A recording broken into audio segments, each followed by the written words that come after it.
We end today's show back at Watkins Glen International as Tony Stewart and Lewis Hamilton put pedal to the metal in the Mobil One car swap. Earlier, we saw an F1 champion and a NASCAR champ get ready to tear it up in each other's cars. With a crowd of media and fans waiting eagerly, it was time for action. Just massively excited. You know, I could only ever dreamed of having an opportunity like this. Very excited. I mean, this is an opportunity of a lifetime. The idea of swapping cars, this is unique for both of them. Tony's never driven a Formula One car before, and Lewis has never driven a NASCAR, and they're very excited. I think the biggest challenge is going to be for Tony adapting to the Formula One car. You know, a Grand Prix car relies on speed to generate its downforce, and if you're going much below sort of 60, 70, 80 kilometers an hour, it doesn't feel good at all.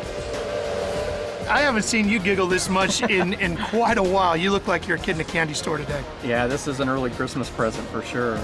I think it's going to be just as odd trying to learn the Cup car in the rain as it is the F1 car in the rain. So the good news is we're going to get a chance to run our own cars first.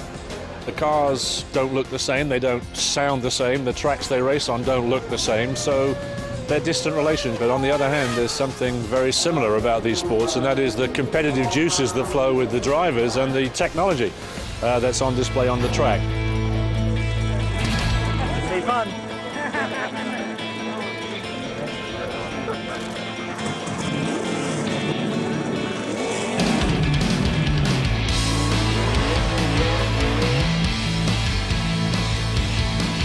It was fantastic, absolutely amazing. It was absolutely awesome.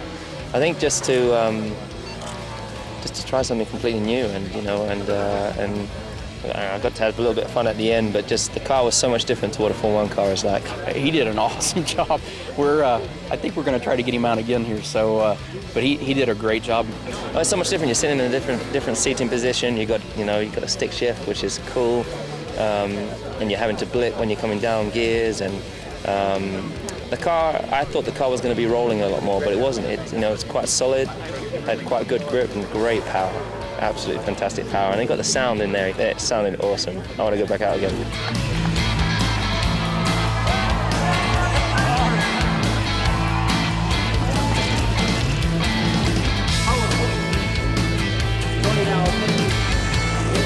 I'm used to having downforce with the Indy cars when I ran 10 years ago, but we didn't run road courses, so we never had to worry about braking zones and using the brakes really hard, and what this car is capable of with the brakes is really impressive.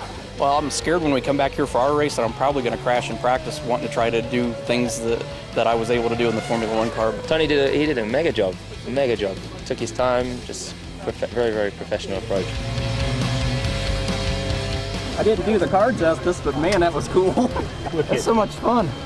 That was unbelievable. There was no way that I even got close to finding what the limit of that car could really do. The performance of that is so much greater than what I'm used to with a Cup car that it's hard to find it in 4 laps, but that's definitely an experience of a lifetime. I think it's a dream for both of us to have the chance, him to get back in an open wheel racing car and me to get into a stock car for the first time. It was sensational. The first people on my Christmas card list for the rest of my life is going to be the people at Mobil One for helping us do this. You can't buy an experience like that. That's an experience of a lifetime. This is the perks of the job, I'd say. You know, driving and racing is what we love doing, but then on these days where you can go and have a bit of fun and try something completely new, meet fans that you didn't even know that you had. I mean, I've never been to this part of the world, and I absolutely never knew that people would be here to support both of us today, so I'm very proud.